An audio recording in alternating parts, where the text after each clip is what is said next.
Welcome back. If architecture can help express the culture of a city like, say, Bakersfield, the signage of its brick and mortar buildings can help express its history.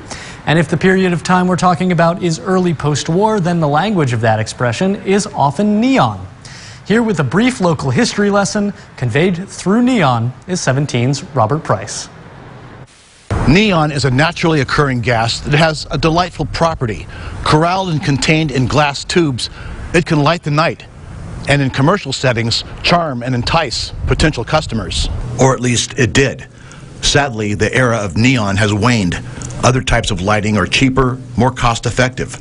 So, as Kern County Museum Executive Director Mike McCoy says, the look of city streets has changed. Neon's heyday was the 1940s and 50s, and then it started to fade, and then in the late 60s, early 70s, you went with illuminated plastic. As businesses that used neon 2 or 3 generations ago fell away to time, neon signs inevitably came down. And now it's back in its heyday again. Yes, neon is back, if even only in settings like the Kern County Museum, which has had a collection of restored local neon signs for more than a decade. But last year, the pace of interest accelerated, and McCoy saw what is now known as the Mission Bank Neon Plaza grow from 8 neon signs to 35. And Neon Plaza, used as a venue for community events and parties, has become a history book of sorts. Each one of these signs, kind of tells the story of the community. There's the sign that got the museum's collection restarted a year ago, the distinctive red and green neon of Amistoy's Bar, a 71-year-old tavern on River Boulevard, now demolished, owned by Frank and Marie Amistoy. But Frank was absolutely delightful. I love that. And his little string tie and his charming wife. Then the signs started coming in rapid succession. Jollycone, DeWars, Hoyt's Drive-In, Shafter Rexall Drugs. McCoy's favorite in the collection might be Andre's Drive-In. John Andre came out, he was in his 90s, had his photograph taken under the sign, then he passed away like a month later. Another favorite, because McCoy was a patron there too, was the Far East Cafe on 18th Street.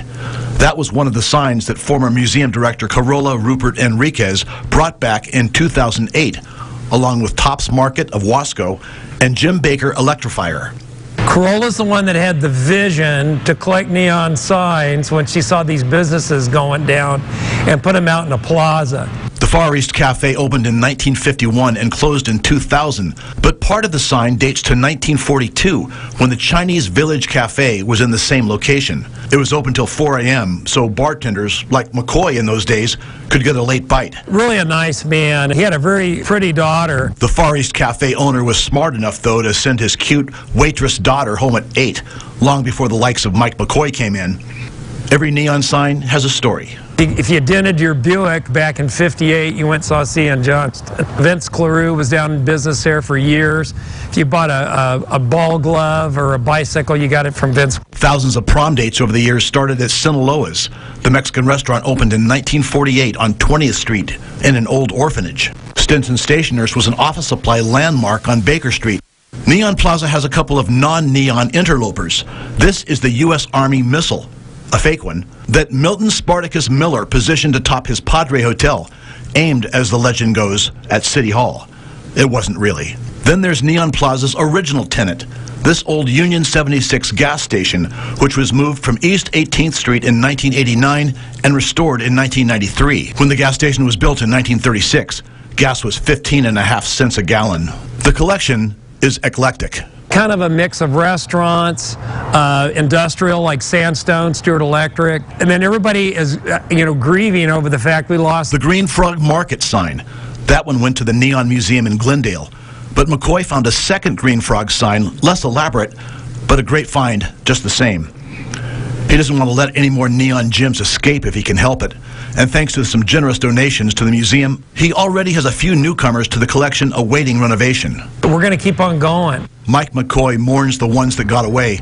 The distinctive sign at that old Oildale honky-tonk, Trout's, which disappeared right around the time its former manager left town, the old Blackboard Cafe sign, which is probably in the landfill somewhere, and the 2 non-neon Sun Fun Stay Play freeway signs, which suffered similar fates. He's determined not to miss out on others. When you see neon, it's like mariachi music, it's party time. Local history conveyed in a way no book can convey it.